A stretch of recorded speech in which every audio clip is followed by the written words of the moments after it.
something special for you now. We are here in the interpreting booth at the European Parliament in the hémicycle, and the session is now in progress. I'm just going to go back there in a moment, but before we do that, we're going to be talking to two people who are interpreters here in the Parliament.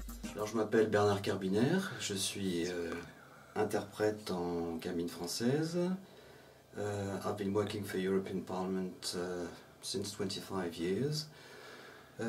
Sono di nazionalità francese e parlo un po' l'italiano, hablo también español und ich spreche auch natürlich Deutsch. Das sind meine 5 Sprachen also. Ja, okay.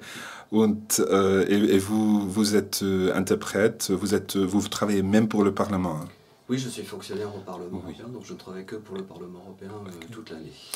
Et vous travaillez ici à Strasbourg ou aussi à Bruxelles? Non, je suis basé à Bruxelles et nous venons ici à Strasbourg une fois par mois pour la session du Parlement. Mais sinon, les autres réunions ont lieu soit à Bruxelles ou alors en mission à l'extérieur. Pas mal de nos étudiants voudraient bien étudier les langues à l'université. Est-ce que vous auriez des conseils à propos de, par exemple, quelles langues sont les langues plus importantes, plus utilisées dans le Parlement, par exemple? Alors je ferai un constat un petit peu malheureux d'ailleurs, c'est que de plus en plus les gens parlent anglais, mauvais anglais la plupart du temps. Donc toutes les nouvelles langues qui sont arrivées, les nouveaux pays, les Polonais, les Tchèques, les Bulgares, les Roumains, la plupart du temps, eux préfèrent parler anglais. C'est-à-dire que plutôt que d'utiliser leur langue maternelle, malheureusement, ils se rabattent sur un mauvais anglais, ce qui ne nous simplifie pas l'existence. Mais ce qui ne doit pas dissuader les gens d'apprendre les langues étrangères quand même.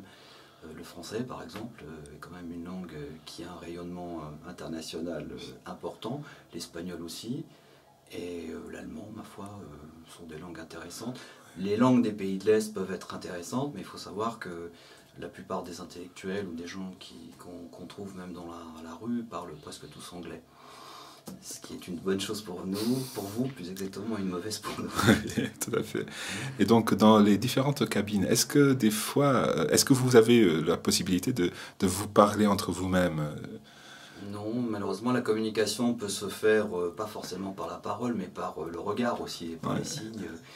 Et quand effectivement certains orateurs sont incompréhensibles, trop rapides, ineptes ou d'autres qualités du même genre, certains regards parfois sont autrement plus significatifs que les mots. D'accord. Mais vous avez donc l'occasion de rigoler un petit peu. Oui, je crois qu'il faut effectivement décompresser un petit peu parce que c'est un métier, ça il faut le savoir, quand même assez stressant. Et donc c'est important d'avoir des petites plages où on puisse se décontracter un petit peu et se déstresser de la charge de travail qui pèse sur nous, parce que c'est quand même relativement lourd parfois, certains jours. Bon, je vous remercie et bonne continuation. Mais tout le plaisir était pour moi et bonne chance.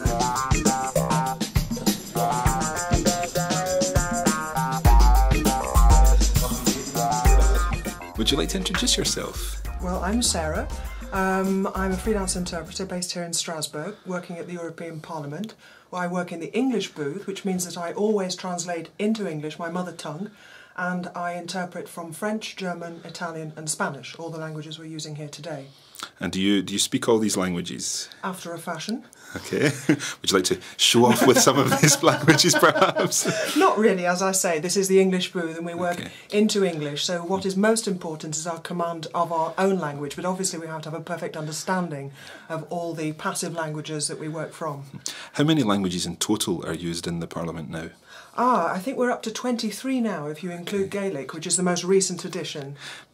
And how many interpreters in total are there in an average session week? I think I've heard something like 600 in total. I think so. During the session week in Strasbourg, that number has obviously multiplied hugely since the accession of all the Central and Eastern European countries a couple of years ago. So, yes, a lot. And quite a number of our students are interested in possible careers in languages. Do you have any advice for them? Any advice for them?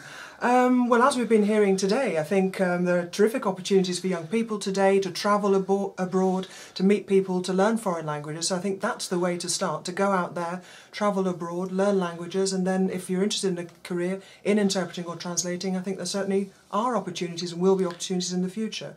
And one final question perhaps, do you find it particularly difficult to deal with regional accents, particularly on days like this? Yes. I'd be lying if I didn't say yes. Yes, it can be a challenge, but we like that extra challenge. Okay. Well, thank you very much, et bonne continuation. You're very welcome. And there you have it, another episode of the Euroscholar Online podcast. Hopefully you're enjoying all these podcasts live from the Parliament today, and we'll be back soon with more footage from the Parliament. Bye!